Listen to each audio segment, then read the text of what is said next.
5 more years of this greatest generation coming through the system. And then we have that silent generation, which is a small number. And then, of course, the baby boomers, which everybody is focusing on today. And yet we still have people that we have to take care of. So the challenge is, how do we still take care of these very frail elderly people?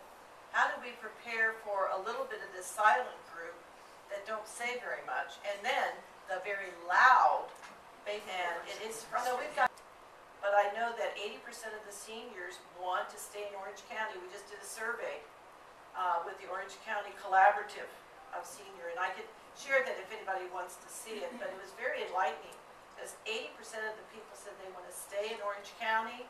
There's about 67% that said that they will probably try to stay in their own home with home and community-based services somehow, and there's about another 37% that want to move into some kind of assisted living or alternative housing. So there is still a market here. And what they indicated they really would like, which I was surprised, you know, they want independence, of course. They want to be able to make some choices about what they can bring into their own apartment or their own room. But some of them said they wanted a little more adventure in their life. Latest statistics are that only 1 in 3 age income senior that is not with a spouse or a family member is actually living in senior housing. So, you know, when you look outside, I mean, we all know the demographics. It is absolutely figured out. But even when you go to the Statistics Bureau now, baby boomers, which most of us in the room look for that 65 plus.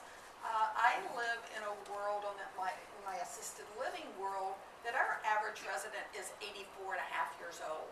So when you go now and start slicing and dicing information, it is now out there. I mean, you're starting to see graphs at 85 plus and showing the 100-year-old. So, I mean, it really supports the demographics, as we all know, are there to increase senior housing. The one statistic that I wanted to share about the baby boomers is that you've got a third of them that have done very well, and they are planning for their retirement. There's no problem, no worry. There's another third that are, you know, really kind of struggling, but they're getting by. And then there's another third that really have no plans and are really worried about any kind of retirement, or if they will even be able to retire, or what am I going to do? You know, am I going to move back in with mom? You know, all of those issues are very real. And so you've got this big, I think John's comment about the activities of daily living, we call them ADLs. You know, how do you measure people's ability? And I don't think it's just age related at all. I agree with John. I think it has to do with how active they've been during their life, how motivated they are now. And I think the biggest job we have when we're building these projects is to motivate people to move, to get up, to get out, to do something, you know, active, and to stay as active as possible. Monitor their diet, you know, and prevention.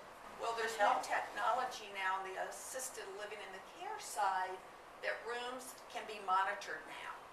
You can tell what time of day someone went from one room to another.